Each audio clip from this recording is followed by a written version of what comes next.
नमस्कार दोस्तों, मैं हूं आपका दोस्त सनी और आप देख रहे हैं स्टोरी बाय सनी। पिछले एपिसोड में हमने देखा कि अमन, रवि और आकाश ने राजेंद्रगढ़ हवेली के शापित कुएं में अनादि नाम की प्राचीन बुराई को कमजोर कर दिया और अमर राधा की आत्माओं को मुक्ति दिलाई। लेकिन क्या यह वाकई अंत था और उस रहस्यमयी चाबी का क्या राज है जिसने इतना बड़ा बदलाव लाया?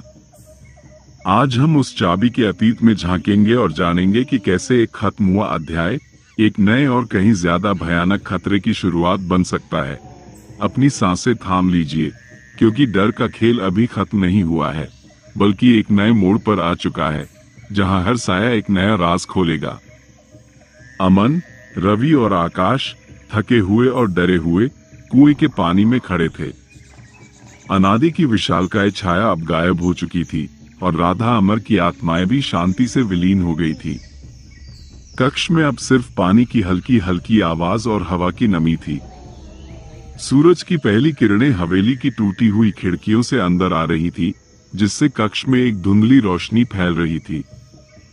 रवि और आकाश ने सबसे पहले अमन की ओर देखा, जो दर्द से हाँफ रहा था। उसके पैर से अभी भी खून बह रहा था। रवि चिंता से, अमन, तुम्हारा पैर, हमें तुरंत यहां से निकलना होगा। आकाश अमन को सहारा देते हुए, हाँ, और हमें जानना होगा कि उस चाबी का क्या राज था। इसने अनादि को कैसे कमजोर कर दिया? अमन ने अपने हाथ में उस टूटी हुई जंग लगी चाबी को देखा। ये चाबी कोई साधारण चाबी नहीं थी। इसे छूते ही उसे एक अजीब सी ऊर्जा महसूस हुई थी। उसके दिमाग में अचानक कुछ धुंधली तस्वीरें कौंधने लगी।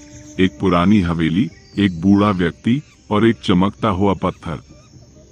लेकिन यह सब इतना अस्पष्ट था कि वो कुछ समझ नहीं पा रहा था।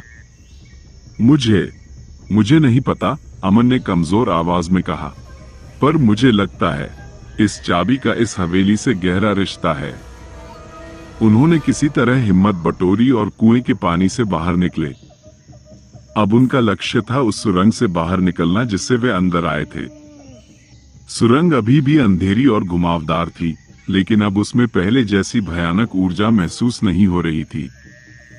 अमन के लिए चलना मुश्किल था, इसलिए रवि और आकाश उसे सहारा देते रहे। जब वे सुरंग से बाहर निकलकर तहखाने में पहुंचे, तो उन्होंने देखा कि वह भारी पत्थर, जिसने दरार को बंद कर दिया था, अब अपने आप हट चुका था। यह एक अजीब सी बात थी, जैसे हवेली खुद उन्हें बाहर निकलने का रास्ता दे रही हो। तहखाने का माहौल भी अब शांत था, न कोई चीख, न कोई भयानक गंध, सिर्फ धूल और मकड़ी के जाले थे। वे तीनों किसी तरह तहखाने से बाहर निकले और हवेली के मुख्य हॉल में पहुंचे। सूरज की रोशनी अब हॉल में फैल चुकी थी, जिससे धूल के कण हवा में नाचते हुए दिख रहे थे। हवेली अब उतनी डरावनी नहीं लग रही थी जितनी रात में थी, लेकिन उसकी हर दीवार पर, हर कोने में एक भयानक अतीत की छाप साफ दिखाई दे रही थी। जैसे ही वे हवेली के मुख्य दरवाजे की ओर बढ़े, उन्हें एक अजीब सा एहसास हुआ। हवेली की दीवारों से एक धीमी लेकिन स्पष्ट फुसफुसाहट सुनाई दी, धन्यवाद, धन्यवाद। ये राधा और अमर की आवाजें थी, जो अब शांति और कृतज्ञता से भरी थी। उन्हें पता था कि उन्होंने इन आत्माओं को मुक्ति दिला दी थी। वे हवेली से बाहर निकले और शिवगढ़ गांव की ओर चल पड़े। जैसे ही उन्होंने गांव की सीमा में कदम रखा, उन्हें गांव के लोग दिखाई दिए, जो चौपाल पर इकट्ठा थे। ठाकुर साहब भी वहीं बैठे थे। उनके चेहरे पर चिंता की लकीरें थी। जब ठाकुर साहब ने अमन, रवि और आकाश को देखा, तो उनकी आंखों में चमक आ गई। ठाकुर साहब, उन्हें गले लगाते हुए, तुम ठीक हो? मुझे लगा था कि तुम सब। अमन हांफते हुए, ठाकुर साहब, हमने अनादि को देखा और हमने राधा और अमर को मुक्ति दिला दी। ठाकुर साहब की आंखें फटी रह गईं। अनादि, तुमने उसे जगा दिया? अमन ने उन्हें पूरी कहानी बताई, कैसे वे तहखाने में फंसे, कैसे राधा और अमर की आत्माओं ने उन्हें अनुष्ठान के बारे में बताया, और कैसे एक टूटी हुई चाबी ने अनादि को कमजोर कर दिया। उसने वो चाबी ठाकुर साहब को दिखाई। ठाकुर साहब ने चाबी को ध्यान से देखा उनकी आंखें चौड़ी हो गईं। ये तो वही चाबी है, अनादि के मंदिर की चाबी। रवि चौंकते हुए, अनादि का मंदिर? ठाकुर साहब, हाँ, बहुत सदियों पहले शिवगढ़ के पास एक प्राचीन मंदिर था जिसे अनादि का मंदिर कहते थे। लोग कहते थे कि उस मंदिर में एक भयानक शक्ति रहती थी जो गांव के लोगों को आतंकित करती थी। कुछ ज्ञानी लोगों ने मिलकर एक अनुष्ठान किया और उस शक्ति को एक कुएं में बांध दिया, उसी कुएं में जहां तुम गए थे, और इस चाबी से उस शक्ति को नियंत्रित किया जाता था। लेकिन एक भयानक रात मंदिर ध्वस्त हो गया और चाबी कहीं खो गई। गांव के लोग सोचने लगे कि अनादि हमेशा के लिए खत्म हो गया, पर ऐसा नहीं था। ठाकुर राजेंद्र सिंह ने अपनी असीम शक्ति की चाहत में किसी तरह इस चाबी का पता लगा लिया। उन्होंने उस अनुष्ठान का उपयोग करके अमर और राधा की आत्माओं को बांध दिया ताकि अनादि की शक्ति बनी रहे और उसे कोई चुनौती न दे सके। वे चाहते थे कि यह हवेली अनादि की शक्ति का केंद्र बने।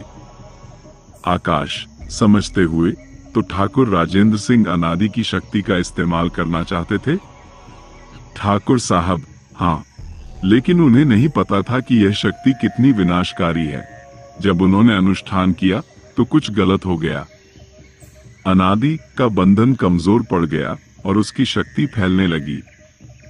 उसी शक्ति ने ठाकुर राजेंद्र सिंह और उनके परिवार को निगल लिया।